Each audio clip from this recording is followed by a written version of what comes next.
Miss Namrata Kripalani, I am your chemistry educator. और आज इस वीडियो में हमें क्वांटम नंबर्स के बारे में जो है वो स्टडी करना है in detail from zero to hero from the basic level. ठीक है, जो बच्चा 11वीं कक्षा में आया है उसके लिए video is going to very helpful. ठीक है, हम बहुत बेसिक से पढ़ने वाले हैं और ये एग्जाम पॉइंट ऑफ व्यू से इतना इंपॉर्टेंट टॉपिक है, मतलब इसके ऊपर क्वेश्चन ना आए ऐसा अपन मान ही नहीं सकते। मतलब इट इज़ बहुत ज़्यादा इंपॉर्टेंट है ये। ठीक है, तो चलो उसको स्टार्ट करते हैं। तो क्वांटम नंबर्स बेसिकली क्या होता है, क्वांटम नंबर्स जो है वो तुम्हें क्या कर देगा, इलेक्ट्रॉन का पूरा कच्चा चिट्ठा निकाल के दे देगा। मतलब कि इलेक्ट्रॉन्स का पूरा बायोडेटा जो है वो हमें ये क्या करेगा, क्वांटम नंबर जो है वो निकाल कर दे देगा। क्योंकि हम जानते हैं कि एटम्स के अंदर क्या होते हैं, खूब सारे ऑर्बिटल्स होते हैं। खूब सारे मतलब कितने, इनफाइनाइट ऑर्बिटल्स होते हैं, बहुत सारे ऑर्बिटल्स होते हैं। और हर ऑर्बिटल का जो है वो अपना एक शेप होता है, अपना एक ओरिएंटेशन होता है। ठीक है, उसके अंदर नंबर ऑफ इलेक्ट्रॉन्स जो होते हैं वो भी क्या होते हैं, काफ़ी ज़्यादा अलग अलग होते हैं। ठीक है, एक 3D स्पेस के अंदर, ऑब्वियसली एटम तो स्पेस में प्रेजेंट है तो अपन 3D व्यू देखेंगे ना उसका। तो इन इसी रीज़न की वजह से क्या होता है, हमें इलेक्ट्रॉन का इन्फॉर्मेशन निकालना बहुत ज़्यादा ज़रूरी होता है। मतलब हमें पता तो लगे कि वो कौन से शेल में प्रेजेंट है, वो कौन से ऑर्बिटल में प्रेजेंट है। इतने सारे ऑर्बिटल हैं, ऐसा तो नहीं है 2-3 है ना, इतने सारे ऑर्बिटल्स हैं। तुम्हें पता लगना चाहिए कि वो कौन से ऑर्बिटल में है, उसका शेप क्या है, वो किस तरीके से एटम के अंदर प्रेजेंट रहता है, उसके अंदर कितने नंबर ऑफ, एक पर्टिकुलर शेल के अंदर या ऑर्बिटल के अंदर कितने इलेक्ट्रॉन्स पाए जाते हैं। तो ये सब इन्फॉर्मेशन जो है वो हमें कौन देता है, वो हमें क्वांटम नंबर्स निकाल के देते हैं। ठीक है, तो देखो it is a set of 4 quantum numbers. 4 set होता है क्वांटम नंबर, 4 तरीके के होते हैं। इसका मतलब ये है with the help of which we can get the complete information about the electrons in an atom. अपन एटम के अंदर जो इलेक्ट्रॉन्स होते हैं, जितने भी इलेक्ट्रॉन्स हो, तुम सारे इलेक्ट्रॉन अगर 10 होंगे, 20 होंगे, 30 होंगे, सभी के सभी इलेक्ट्रॉन्स का क्या निकाल सकते हो, बायोडेटा निकाल सकते हो। ठीक है, यहाँ पर उन्होंने बोला 4 तरीके के क्वांटम नंबर्स होते हैं। अब ये 4 तरीके के क्वांटम नंबर्स है, तो पहला जो है उसके अंदर कौन सा होता है, प्रिंसिपल क्वांटम नंबर्स। एक बार जान लो कौन से कितने कितने तरीके के होते हैं। ठीक है, नाम जान लो। प्रिंसिपल क्वांटम नंबर होता है, उसको n से डिनोट किया जाता है। सेकंड आता है हमारा एजीम्यूथल क्वांटम नंबर। कौन सा होता है हमारा, एजीम्यूथल क्वांटम नंबर, जिसको L से डिनोट करेंगे। तीसरा जो है वो हमारा है मैग्नेटिक क्वांटम नंबर। ठीक है, मैग्नेटिक क्वांटम नंबर, जिसको अपन ML से डिनोट करते हैं, स्मॉल l लिखा जाता है, या फिर सिर्फ M भी लिख सकते हो। फिर फोर्थ होता है हमारा स्पिन क्वांटम नंबर। ठीक है, स्पिन क्वांटम नंबर होता है, जिसको MS से डिनोट किया जाता है। तो ये 4 सेट होते हैं क्वांटम नंबर्स के। जब तक हमें ये चारों सेट के बारे में पता नहीं पड़ेगा, अपन इलेक्ट्रॉन की कंप्लीट इन्फॉर्मेशन नहीं निकाल पाएंगे। आधा क्वांटम नंबर पढ़ोगे तो आधी जानकारी मिलेगी। ओके, और सारे क्वांटम नंबर्स एक दूसरे से रिलेट करते हैं। प्रिंसिपल वाला एजीम्यूथल से, एजीम्यूथल वाला मैग्नेटिक से, ठीक है, मैग्नेटिक वाला स्पिन से। तो ये सारे एक दूसरे से क्या करते हैं, एक दूसरे से रिलेट करते हैं। तो चारों को अच्छे से पढ़ना पड़ेगा और एक को भी अपन को स्किप नहीं करना है। तो सबसे पहले अपन प्रिंसिपल क्वांटम नंबर की बात करते हैं। जैसा मैंने बताया कि जो प्रिंसिपल क्वांटम नंबर है उसको n से डिनोट किया जाता है। किससे डिनोट किया जाता है, स्मॉल n से इसको डिनोट किया जाता है। ये करता क्या है, इसका नाम प्रिंसिपल है ना, तो ये बहुत मेन चीज़ हमें बताता है। ये क्या बताता है, ये हमें बताता है कि कौन से एनर्जी लेवल बोलूँ या फिर क्या बोलूँ, शेल बोल दूँ। ठीक है, कौन से शेल के अंदर इलेक्ट्रॉन जो है वो पाया जाता है, वो हमें प्रिंसिपल क्वांटम नंबर बताता है। अब हम जानते हैं भाई, हम ये लोअर क्लास से पढ़े आ रहे हैं कि भाई n=1 हो सकता है, 2 हो सकता है, 3 हो सकता है, 4 हो सकता है, 5 हो सकता है, ऐसे ऐसे करते करते इन्फिनिटी हो सकता है। और हमने इसको डेजिग्नेशन भी दिया है, मतलब एक अपन ने कोई सिंबल भी दिया है कि भाई 1 के लिए अपन K शेल बोलते हैं, 2 के लिए L बोलते हैं, इधर M, इधर N, इधर O, PQR, ऐसे चलता रहता है टिल इन्फिनिटी। ऐसे अपन ने उसको डेजिग्नेशन दिया हुआ है। तो इसने हमें बताया कि भाई जो इलेक्ट्रॉन है वो कौन से शेल में प्रेजेंट है, तो उसके जानने के लिए हमें कौन सा क्वांटम नंबर प्रोवाइड कर दिया गया, वो था प्रिंसिपल क्वांटम नंबर। क्योंकि ये हमें बताता है कि इलेक्ट्रॉन कौन से शेल में प्रेजेंट है, पहले में है, दूसरे में है, तीसरे में है, चौथे में है, कौन से शेल के अंदर वो बिलोंग करता है, कहाँ से बिलोंग करता है, वो ये बताता है। ओके, सेकेंड क्या बताता है ये, it gives the average distance of the electrons from the nucleus. मतलब कि ये अगर मेरा एटम है और यहाँ मेरा न्यूक्लियस है और यहाँ पे कहीं पे कोई ऑर्बिटल में इलेक्ट्रॉन प्रेजेंट है, तो इसके बीच का एवरेज डिस्टेंस निकाल के देखा है। देखो अब यहाँ पर एवरेज डिस्टेंस की बात करिए। एवरेज डिस्टेंस इसलिए बोला है क्योंकि अब अपन प्रोबेबिलिटी के फैक्टर पे वर्क कर रहे हैं। जहाँ पे क्वांटम मैकेनिक्स आएगी वहाँ प्रोबेबिलिटी वर्क शुरू हो जाएगा, क्योंकि अब हम जान चुके हैं अच्छे से कि इलेक्ट्रॉन की exact location, velocity, position, momentum कुछ नहीं निकाला जा सकता एग्जैक्टली। डिफाइंड वैल्यू नहीं दे सकते, लेकिन एक रेंज दे सकते हैं। तो इसलिए इन्होंने यहाँ पे कौन सा वर्ड यूज़ किया है, एवरेज वर्ड यूज़ किया है। तो एवरेज डिस्टेंस निकाल के दे दिया जा सकता है। फिर इसने क्या बता रहा है, ये नेक्स्ट क्या बता रहा है हमको, ये principal quantum number determines the energy of the electron for hydrogen. वो ये बताता है कि जो हाइड्रोजन और हाइड्रोजन लाइक स्पीशीज होती है ना, उनके लिए एनर्जी निकाल कर देता है। ठीक है, एग्जैक्ट, यहाँ पे वर्ड है एक एग्जैक्ट। देखो हाइड्रोजन और हाइड्रोजन लाइक स्पीशीज़ क्या होती हैं, वो अपन ऐसे पढ़ के आए हैं। हाइड्रोजन और हाइड्रोजन लाइक स्पीशीज़ वो होती है जिनके पास एक इलेक्ट्रॉन प्रेजेंट होता है, जिनके पास क्या होता है, एक electron. Single electron species are known as hydrogen और हाइड्रोजन लाइक स्पीशीज़, क्योंकि उनमें एक ही इलेक्ट्रॉन पाया जाता है। तो ऐसे केस के अंदर वो हमें क्या देता है, एग्जैक्ट एनर्जी निकाल कर देता है। क्या करता है, एग्जैक्ट एनर्जी जो है वो हमें निकाल के देता है, क्योंकि मल्टीपल इलेक्ट्रॉन्स है नहीं तो दिक्कत आती नहीं है, जो भी आंसर आता है वो एग्जैक्ट आ जाता है। Got it. लेकिन अगर इसी से ही अगर मैं मल्टी इलेक्ट्रॉन से इसको कंपेयर करूँ ना, तो मल्टी इलेक्ट्रॉनिक स्पीशीज़ के केस में क्या ये हमें एग्जैक्ट वैल्यू देगा, नहीं, वहाँ पे ये एवरेज वैल्यू देगा। हमें क्या देगा, एवरेज वैल्यू देगा। कौन देगा, प्रिंसिपल क्वांटम नंबर, क्योंकि ये एक फॉर्मूला बताता है। प्रिंसिपल क्वांटम नंबर ने बोहर का जो फॉर्मूला है उसी को ही चुराया है, तुम ऐसा मान लो। That is 2π² me4/n² h²। ये अपना फॉर्मूला होता है, ये अपन बोहर मॉडल में भी पढ़ के आए थे। तो यहाँ पर देखो 2 कांस्टेंट है, पाई कांस्टेंट है, मास कांस्टेंट है, इलेक्ट्रॉन का चार्ज कांस्टेंट है, h is the plank constant. तो वेरिएशन किस में आ रहा है, n में आ रहा है ना। और n क्या है, प्रिंसिपल क्वांटम नंबर। n की वैल्यू चेंज हो सकती है, 1 से लेकर इन्फिनिटी तक हो सकती है। याद रखना, 0 कभी नहीं होगी, 0 कभी भी नहीं होगी। n कैन नेवर बी 0, ये बात ध्यान रखना, ठीक है। तो हम ये कह सकते हैं कि energy is inversely proportional to n² और आगे माइनस का साइन लगाना मत भूलना। तो इससे मुझे क्या पता पड़ रहा है, इससे मुझे क्या पता पड़ रहा है कि n की वैल्यू बढ़ रही है तो एनर्जी क्या होनी चाहिए, कम होनी चाहिए। n की वैल्यू बढ़ने से, मतलब 1 2 3 4 ऐसे बढ़ने से क्या होना चाहिए, एनर्जी जो है वो कम होनी चाहिए। लेकिन यहाँ पर भूलना मत, यहाँ नेगेटिव साइन है, तो जो भी तुम्हारा आंसर आए ना उसको अपोजिट कर लो। जो भी तुम्हारा आंसर आया उसको अपोजिट कर लो। तुम्हारा आंसर क्या आया, n की वैल्यू बढ़ेगी तो एनर्जी कम होगी। अब यहाँ पे एनर्जी कम नहीं होगी, एनर्जी बढ़ेगी, क्योंकि साइन आगे क्या आ गया, नेगेटिव आ गया। ओके, तो नेक्स्ट पॉइंट भी हमें यही बता रहा है। It tell us about the energies of shells के बारे में बताता है। किसके बारे में बताता है, एनर्जी ऑफ शेल के बारे में। लिखा नहीं है यहाँ पे तुम खुद लिख लो, एनर्जीज ऑफ द शेल्स, ठीक है। कि हमें कंपैरिजन करने में मदद करता है कि कौन से शेल की कितनी एनर्जी जो है वो होगी इंक्रीजिंग और डिक्रीजिंग फॉर्म में। तो अगर मैं तुमसे बोलती हूँ कि भाई यहाँ पे n = 1 है, 2 है, 3 है, 4 है, यहाँ पे E1 एनर्जी है, यहाँ पे E2, यहाँ पे E3, यहाँ पे E4। अब मैं तुम्हें कह रही हूँ कि मुझे क्या करो, अरेंज करके बताओ इंक्रीजिंग ऑर्डर या डिक्रीजिंग ऑर्डर में of the energies of the various shells. तो तुम क्या बोलोगे कि मैम आपने अभी हमें बताया कि एनर्जी जो है वो इन्वर्सली प्रोपोर्शनल होती है n² के और आगे माइनस का साइन होता है। तो जो भी आंसर हम अगर हम ये देखें कि is inversely proportional to n², तो इससे ये समझ में आता है कि n बढ़ेगा तो एनर्जी क्या हो जाएगी, कम हो जाएगी। लेकिन यहाँ पे नेगेटिव साइन है, तो जो भी आंसर आया उसका जस्ट अपोजिट करना है। इसका मतलब ये है कि जो n बढ़ेगा तो एनर्जी भी क्या हो जाएगी, बढ़ जाएगी। तो मतलब इस तरीके से हम क्या कर सकते हैं, इसको अरेंज कर सकते हैं। तो ये भी बात हमें किसने बताई थी, ये बात भी हमें प्रिंसिपल क्वांटम नंबर ने ही बताई थी। ओके, नेक्स्ट इसने हमें क्या बताया, it tell us about the electron filling capacity of the particular shell. अब हमारे पास तो बहुत सारे शेल्स हैं, इनफाइनाइट नंबर ऑफ शेल्स है, जिसको अपन 1 2 3 से टिल इन्फिनिटी तक डिनोट करते हैं, KLMN से इन्फिनिटी तक डिनोट करते हैं। तो हर शेल की अपनी एक क्षमता होती है, अपनी एक कैपेसिटी होती है कि वो कितने इलेक्ट्रॉन्स फिल कर सकता है। तो उसने इसको एक फॉर्मूला से रिप्रेजेंट करके बताया, that is 2n², where n is the principal quantum number. तो अगर मैं तुमसे पूछती हूँ कि अगर n की वैल्यू 1 है, मतलब कि फर्स्ट शेल, मतलब कि K शेल है, उसमें तुम कितने इलेक्ट्रॉन्स फिल कर सकते हो, तो तुम बोलोगे लगाओ ना ये सिंपल फॉर्मूला, 2 × 1 का स्क्वायर कर दो, 2 × 1 का स्क्वायर कर तो दैट इज़ 2 इलेक्ट्रॉन्स आ जाएंगे। मतलब मैक्सिमम मैं फर्स्ट शेल के अंदर 2 इलेक्ट्रॉन्स ही फिल कर सकती हूँ, उससे ज़्यादा नहीं फिल कर पाऊंगी।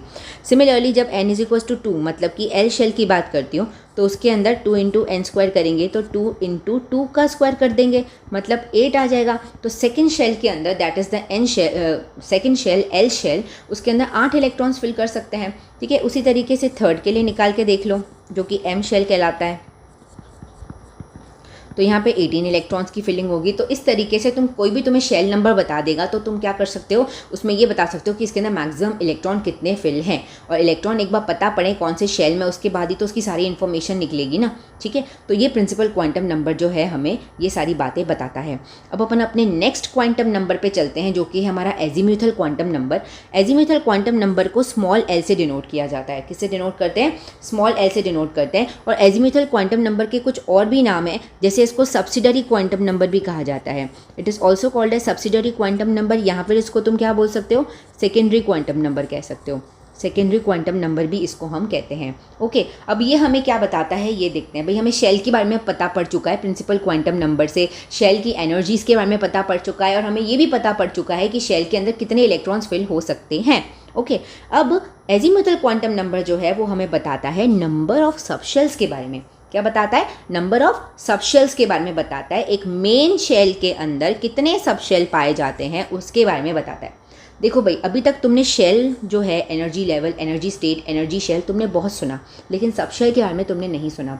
ठीक है, तो सबसे पहले मैं तुम्हें ये बताती हूँ कि जो सब शेल है वो होती क्या चीज़ है, मतलब इसका कंसेप्ट कैसे आया, उसका बेस कैसे बना। तो देखो यहाँ पर इसको तुम्हें थोड़ा सा रिवाइज़ करना पड़ेगा, पीछे बैक जाना पड़ेगा स्पेक्ट्रम वाले टॉपिक पे। ठीक है, तो जब अपन स्पेक्ट्रम पढ़ रहे थे तो अपन कुछ इस तरीके से अपन ने स्पेक्ट्रम बनाया था और कुछ ऐसे लाइंस हम जो है वो देख रहे थे। इस तरीके से हमने जो है वो कुछ लाइंस देखी थी। यहाँ पे ये शेल्स हैं, हमारे मेन शेल्स हैं, n = 1 2 3 4 5 and 6। ठीक है, हमने ये देखा था कि अगर कोई इलेक्ट्रॉन अपनी ग्राउंड स्टेट पे है, वो आराम से वहाँ पे घूम रहा है बिना किसी एनर्जी लूज़ या गेन होने, ना लूज़ कर रहा है ना गेन कर रहा है। ओके, फिर हम उसको एक्सटर्नली डिस्टर्ब कर देते हैं, एनर्जी को देकर उसको एक्स्ट्रा एनर्जी दे देते हैं, तो वो भाई बोलता है ठीक है दे दो, लेकर वो क्या चला जाता है, हायर स्टेट में चला जाता है, जिसको अपन क्या बोलते हैं, एक्साइटेड स्टेट कहते हैं। हमने ये देखा था। एक्साइटेड स्टेट में वो स्टेबल होता नहीं है, तो वो क्या करता है, एक या एक से ज़्यादा ट्रांजिशन करके अपनी क्या करता है, ग्राउंड स्टेट में आने की कोशिश करता है, क्योंकि वहाँ पर वो सबसे ज़्यादा सेफ महसूस करता है। मैंने क्या बोला, एक या एक से ज़्यादा ट्रांजिशन। इसका मतलब ये है कि अगर किसी इलेक्ट्रॉन को फर्स्ट वाले शेल पर आना है और वो 6th शेल में गया है, तो वो हो सकता है कि डायरेक्टली एक बार फर्स्ट पे आ जाए, जंप करके बड़ा जंप ले ले, या फिर हो सकता है कि एक बार वो 5 पे आ जाए, या फिर आए 1 पे, या हो सकता है एक बार वो 6 से क्या आ जाए, 3 पे आ जाए, फिर 3 से क्या करे, 1 पे आ जाए। तो मल्टीपल ट्रांजिशंस जो है वो होते हैं, और हर ट्रांजिशन के करस्पॉन्डिंग हमें क्या दिखती है, एक लाइन दिखती थी स्पेक्ट्रम के अंदर, जिसकी एक पर्टिकुलर वेवलेंथ भी होती थी। हम ये सब पढ़कर आए हैं। ओके, अब हुआ क्या यहाँ पे, और क्या चीज़ें दिख गई जो सबशेल वाली बात आई, इससे सबशेल को कैसे रिलेट किया जा सकता है। तो ये समझो, हुआ क्या था कि ये जो हमें लाइंस दिख रही है ना, जिनकी एक पर्टिकुलर वेवलेंथ है, उनको उन्होंने, साइंटिस्ट लोगों ने उनको मेन लाइंस का नाम दे दिया कि these are the main lines. ठीक है, लेकिन जितना भी उन्होंने एक्सपेरिमेंटली स्टडी किया, सब कुछ जांच पड़ताल कर कर उन्होंने ये देखा कि जितनी मेन लाइंस हम सोच रहे हैं ना, उससे कुछ ज़्यादा लाइंस हमें स्पेक्ट्रम में देखने को मिल रही है। मतलब अगर मैं मान रही हूँ कि 100 लाइंस देखने को मिल रही है, तो मुझे 120 लाइनें देखने को, मतलब अगर हम कैलकुलेट कर रहे हैं कि 100 लाइनें दिखनी चाहिए, ठीक है, लेकिन स्पेक्ट्रम में एक्चुअली हमें कितनी लाइंस दिख रही है, हमें 120 लाइंस दिख रही है। मतलब ये 20 एक्स्ट्रा लाइन कैसे आ सकती हैं, वो उनको समझ में नहीं आ रहा था कि यार ये ऐसे कैसे हो सकता है, जब इतने ही शेल्स हैं और इतने ही जंप हो सकते हैं। अगर उसके हिसाब से कैलकुलेशन बिठाई तो 100 लाइन्स दिख रही थी फॉर एग्जाम्पल। ठीक है, लेकिन एक्चुअल में कितनी दिख रही थी, उन्होंने कैलकुलेट किया 100, लेकिन आ रही थी 120। ठीक है, तो ये जो 20 लाइन्स दिख रही थी ना, उसलिए उन्होंने उसको क्या बोल दिया, फाइन लाइन्स बोल दिया। ठीक है, उसको फाइन लाइंस बोला। तो और फिर जब उसके बारे में स्टडी करने की कोशिश करी ना, तो उन्होंने ये देखा, उन्होंने ये समझा, ये पाया कि जो भी शेल्स होते हैं ना, जो भी सेल्स होते हैं ना, उनके अपने आप के खुद के सबशेल प्रेजेंट होते हैं, अपने खुद के उनके पास क्या होते हैं, सबशेल्स जो हैं वो प्रेजेंट होते हैं। जैसे कि इसको कैसे समझोगे, जैसे मैं बोल रही हूँ, इसको पहले एक रियलिस्टिक एग्जांपल से समझते हैं कि भाई जैसे ये घर है, ठीक है, एक ही लाइन में 4 घर प्रेजेंट है, ये एक, ये दूसरा, ये तीसरा और ये चौथा, है ना। इस घर के अंदर 4 रूम्स प्रेजेंट हैं, थोड़ा बड़ा दिख रहा है ना इसलिए।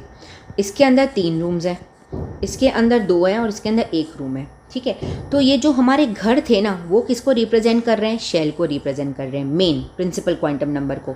लेकिन ये जो सब शेल्स है ना, वो कौन रिप्रेजेंट करवा रहा है हमको, रूम्स रिप्रेजेंट करवा रहे हैं।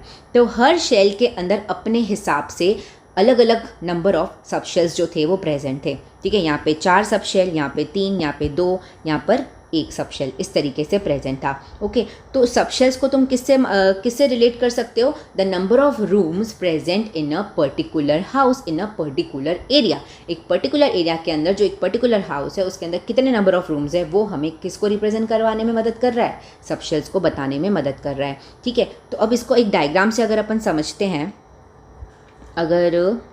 चलो अभी डायग्राम रहने दो। ठीक है, तो सबसे पहले सब शेल्स के बारे में उसने हमें कुछ इस तरीके से रिप्रेजेंट, मतलब समझाने की कोशिश करी कि हर शेल के अंदर जो है वो सब शेल्स प्रेजेंट होते हैं, है ना। तो चलो, it gives the information about the number of sub shells present in the main shell. मतलब अगर मैं n = 1 शेल लिख रही हूँ, तो इस शेल के अंदर कुछ और अभी बाकी है, कुछ और भी प्रेजेंट है, कुछ और भी प्रेजेंट है, जिसका नाम क्या कर दिया, जिसका नाम उन्होंने क्या दे दिया, सब शेल दे दिया। ठीक है। अब ये सबशेल कैसे होता है, इसको कैसे कैलकुलेट करते हैं, कितने नंबर होते हैं सबशेल्स के, वो भी अपन निकालेंगे। लेकिन अभी ये जान लो कि हर शेल के अंदर एक सबशेल होता ही है, एक से ज़्यादा भी हो सकता है, डिपेंड करता है कि उसका प्रिंसिपल क्वांटम नंबर क्या है। मार्क माय वर्ड्स, उसका प्रिंसिपल क्वांटम नंबर क्या है, उस हिसाब से हम नंबर ऑफ सबशेल्स निकालते हैं, ठीक है। चलो नेक्स्ट पॉइंट पे देखते हैं, फिर सब निकालना सीखेंगे। अभी ये क्या बोल रहा है, इसने ये बताया कि talks about the relative energies of the subshells. इसने ये तो बताया कि कितने सबशेल प्रेजेंट है, और उन सबशेल की एनर्जीज के बारे में भी इसने हमें बताने में बहुत ज़्यादा मदद करी थी। किसने करी थी? एजीम्यूथल क्वांटम नंबर ने करी थी, ठीक है। और अलग अलग सबशेल्स के शेप्स के बारे में भी इसने हमें बताया था। ओके चलो अब मैं तुम्हें क्या बताऊंगी, अब तुम्हें सबशेल्स के बारे में, अब अपन को क्या करना है, सबशेल के बारे में मेनली स्टडी करना है। शेल के बारे में हम पढ़ के आ चुके हैं, तो अब सबशेल को कैसे निकाला जाता है, उसकी एनर्जीज कैसे डिटरमाइन की जाती है, उसका शेप कैसे पता लगाया, वो अभी अपन को डिस्कस करना है, क्योंकि ये सब कुछ हमें एजीम्यूथल क्वांटम नंबर ने बताया था। तो देखो मैं यहाँ पे क्या लिखती हूँ, एन, यहाँ पे एन की वैल्यू लिखेंगे, मतलब यहाँ पे अपन क्या लिखते हैं, शेल लिखेंगे, ठीक है। फिर उस हिसाब से यहाँ पे अपन क्या करेंगे, सबशेल निकालेंगे और उनका शेप भी बताएंगे, ठीक है। चलो स्टार्ट करते हैं। यहाँ पे n की वैल्यू, शेल को तो n से रिप्रेजेंट किया जाता है और सब शेल को l से। यहाँ पे 1, 2, 3 और 4 अपने इतने ही काम किए, इससे ज़्यादा बहुत होती है, बट हमको उसमें पढ़ना ही नहीं है, आता ही नहीं है, उस पर क्वेश्चन कोर्स में ही नहीं है। ओके चलो वेट अ मिनट। ओके अब निकालने से पहले एक बहुत प्यारा फॉर्मूला होता है उसका, ठीक है। तो ये क्या बोलता है, according to azimuthal quantum number, मतलब किसी भी n की वैल्यू के लिए, किसी भी n की या किसी भी शेल की वैल्यू के लिए जो l की वैल्यू होती है वो 0 to n-1 तक रेंज करती है, ऐसा उसने बोला था, ठीक है। अब ये वाली जो चीज़ है इसको याद रखना और उसको यहाँ पे अपन को अप्लाई करना है। मतलब अगर मेरे पास n की वैल्यू 1 है तो सब शेल की वैल्यू क्या हो जाएगी, 0 से लेकर n-1 तक, मतलब 0 to 1-1 दैट इज़ 0 ओनली। तो मेरे पास l क्या आ गया, 0 आ गया, ठीक है। यहाँ पे मैं शेप बाद में लिखूंगी, पहले यहाँ पे मैं क्या लिख देती हूँ, l जो है मेरे पास क्या आ गया, 0 आ गया। Got it. सिमिलरली जब मैं शेल नंबर 2 की बात करती हूँ तो सब शेल कैसे निकलेगा, 0 से 2-1, मतलब कि 0 to 1, मतलब 0 और 1 के बीच में तो कोई और नंबर होता ही नहीं है ना, तो यहाँ पे क्या हो जाएगा 0,1, ठीक है। सिमिलरली जब मैं थर्ड की बात करती हूँ तो 0 to 3-1, मतलब कि 0 to 2, ठीक है। और 0 और 2 के बीच में 1 और आता है, तो यहाँ पे क्या आ जाएगा 0, 1 और 2, यहाँ पे 3 सबशेल्स होंगे। थर्ड शेल के अंदर कितने सबशेल्स होंगे, 3 सबशेल्स होंगे। और फोर्थ के अंदर मैं डायरेक्ट करती हूँ 0 to 4-1 दैट इज़ 3, तो 0 और 3 के बीच में 0 आता है, 1 भी आता है और 2 भी आता है, तो यहाँ पे 0, 1, 2 एंड देन 3, इस तरीके से अपन ने सबशेल्स निकाल दिए। अब देखो इससे तुम्हें इसके अंदर एक बात ध्यान रखना कि हमें 0 को इंक्लूड करना है। 0 हमें सबशेल के बारे में बताता है, हमें उसको हटाना नहीं है, ठीक है। मैथमेटिक्स में उसका कोई सिग्निफिकेंस नहीं है, ठीक है, मतलब ऐसा तो बहुत है लेकिन अपन ज़्यादा उसको महत्व नहीं देते अगर वो पहले किसी डिजिट के लग जाता है, लेकिन यहाँ पर अपन को उसको इम्पोर्टेंस देनी है। इन्होंने बोला है 0 से काउंट करना है, 1 से नहीं बोला है, 0 to बोला है। ओके चलो अब यहाँ पे हमने क्या करा है, ये हर जो सबशेल आया ना, ये जो 0, 1, 2, 3 एंड 4, मैक्सिमम देखो, हाँ 3 तक आया, सॉरी 4 तक भी होता है, वैसे तो बहुत होते हैं, है ना। तो ये जितने भी सबशेल्स आए हैं ना, इन सबशेल्स की अपनी एक शेप होती है। क्या होती है, अपनी एक शेप होती है, और शेप के अनुसार हमने क्या कर दिया है, इनको डेजिग्नेशन दी है, एक सिंबल दिया है। जैसे जब मैं 0 सबशेल की बात करती हूँ ना, तो वो कैसे शेप का होता है, शार्प शेप होता है, स्फेरिकल होता है, इसलिए अपन उसको क्या बोलते हैं, 0 सबशेल, मतलब कि S सबशेल। अगर 1 आ रहा है तो हम बोलते हैं P सबशेल, क्योंकि उसका शेप कैसा होता है, प्रिंसिपल शेप होता है, ठीक है, उसका प्रिंसिपल शेप होता है। फिर 2 जो है उसका जो शेप होता है वो कैसा होता है, उसका डिफ्यूज्ड शेप होता है, इसलिए अपन उसको D से रिप्रेजेंट करते हैं।